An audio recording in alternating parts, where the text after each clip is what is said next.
Bonjour, bonjour, j'espère que tu vas bien aujourd'hui. Comme je te l'ai dit dans mon article sur la loi de cause à effet, aujourd'hui je vais te parler de l'amour de soi et qui est parfois confondu avec de l'égoïsme. Alors, qu'est-ce que l'amour de soi? C'est avant tout, c'est t'aimer tel que tu es, c'est t'accepter avec tes défauts et tes qualités. C'est accepter que tu fais toujours le meilleur dans l'instant présent et que c'est exactement la même chose pour ton passé. Ce que tu as fait dans le passé, tu l'as fait avec ce que tu pensais et que tu pensais que c'était la meilleure solution à ce moment-là. Donc l'amour de soi, c'est accepter que tu es humain et que tout est temporaire. Tu t'es forgé une personnalité pour te protéger des expériences passées qui aujourd'hui te poussent à réagir selon cette personnalité. Mais voilà, tu ne t'aimes plus, tu n'aimes plus ces réactions. Il faut que tu acceptes que tout évolue. Alors, je te le dis, tu es un être unique. Alors, tu as des limites, des peurs, des faiblesses, tu as des talents, des désirs, des croyances, des goûts qui peuvent être différents par rapport à une autre personne. Accepte-le, sans te juger ou juger les autres, ni te critiquer ou critiquer les autres. Encore plus, si tu n'es pas d'accord avec le fait d'être ainsi. Aime-toi comme tu es. Tu es un être spécial qui ne demande qu'à devenir une meilleure version d'elle-même. Tu sais qu'au fond de toi, tu agis avec les connaissances que tu as au moment de l'action et en fonction de tes capacités et de tes limites. Je vais t'inviter à t'observer. Je vais t'inviter à prendre de la hauteur comme si tu regardais quelqu'un d'autre. Regarde-le sans juger ni critiquer et en toute bienveillance. Lise Bourbeau dit qu'une personne qui ne s'aime pas se critique, se contrôle et ne croit pas en elle. Donc deviens conscient de qui tu es, c'est-à-dire une belle personne. Deviens conscient de tes qualités, de ta générosité, de tes multiples talents, de ta capacité à aider, d'accepter, d'écouter, de comprendre.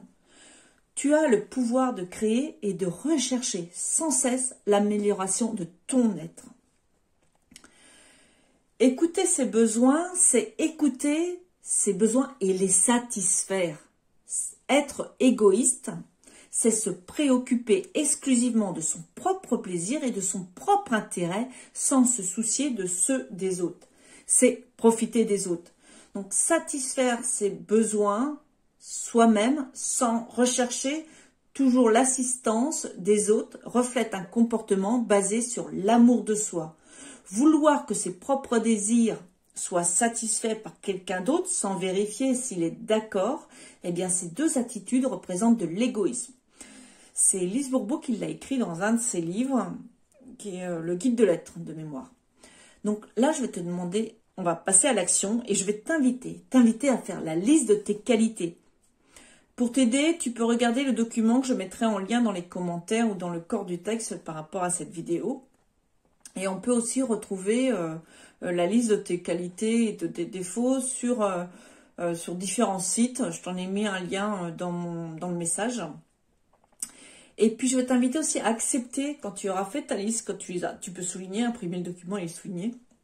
Et ensuite, c'est d'accepter tes qualités, mais aussi tes défauts comme tels, ici et maintenant. C'est là, maintenant, tu as des qualités, tu as des défauts, et qui peuvent évoluer, en fait, et que tu peux faire évoluer. Et aussi de prendre connaissance de la liste de tes besoins. Donc, je te mettrai aussi un document issu du site internet La Forêt qui pousse.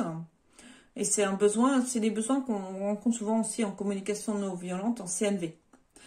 Voilà ce que j'avais envie de te partager aujourd'hui. Donc, je te remercie de partager aussi cette publication à ton réseau. Je te souhaite une très très belle journée dans la joie et la bonne humeur. Et je te dis à plus tard. Bye bye. Donc, je suis Nadia Payard, coach, conseillère en développement personnel, accompagnatrice au changement pour une vie plus épanouie. Tu peux aussi me retrouver sur ma page Facebook Nadia Payard, coach.